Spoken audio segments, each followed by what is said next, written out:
Po mbes edhe pak të foshnja, doktor Arjan, shpesh, sidomos neve prindërve të rinj, këta më të moshuar që janë, a thonë, ka dale si pja nuk dorën, pja nuk kamen, mëse ka pas shpejt, mëse qa lartë. A mund të ndodhë një incident i tillë te kockat e foshnjës? Te kockat e foshnjës, po duhet në fillim me përmend dhe me thonë që janë qaq elastike, sa që është shumë azar me ndodhë një frakturë, është shumë vështirë me ndodhë një frakturë te një foshnje se sa te një ritun. Elasticiteti i kockës të fëmijës është shumë i madh.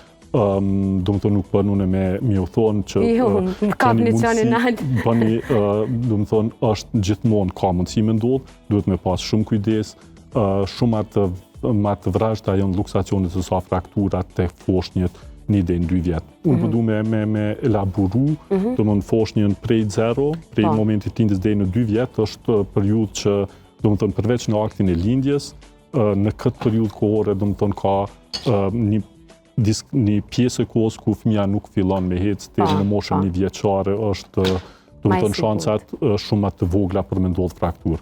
Në moshën 1 vjeçare kur fëmija fillon me hecë, aty fillon edhe me provu fëmija lëvizjen, me provu fëmija hecjen, dhe aty shihet dhe aty, do të thonë, fillon me ndodhë trauma e parë.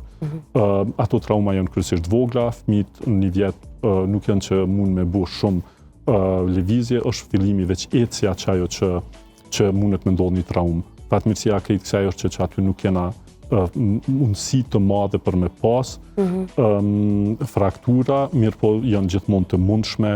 Mandej është periudha deri në 2 vjet ku fëmija fillon me pas pak me ndi vetën pak ma vetbesim, me bu kryesisht e fëmijët e kësaj moshe janë gjujtja prej shtratit, dhe këto mundën me ndodhë frakturat. Çka kisha pas dëshirë me thonë, me nda me publikun në këtë periudhë? Duhet me pas shumë kujdes, fëmijët janë ata që janë shumë aktiv dhe aktiviteti fillon deri në moshën 2 vjeçare. Çto fraktura janë që shpesh herë nuk shihen ose nuk identifikohen. Nëse një fëmijë ka qenë aktiv dhe ul aktivitetin, te ai fëmijë ka ndodhur diçka. Unë jam shumë i vetëdijshëm se jam edhe vetë prind.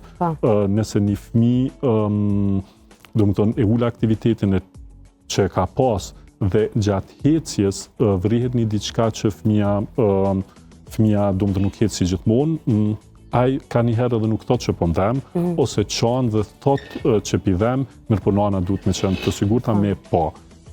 Diagnostikimi i frakturës fillon prej nanës ku ai thotë që djali nuk po hecë ç'është duhet ose fëmia nuk po hecë ç'është duhet, edhe mandej ai duhet mu taku me një profesionist për me tentu me identifiku.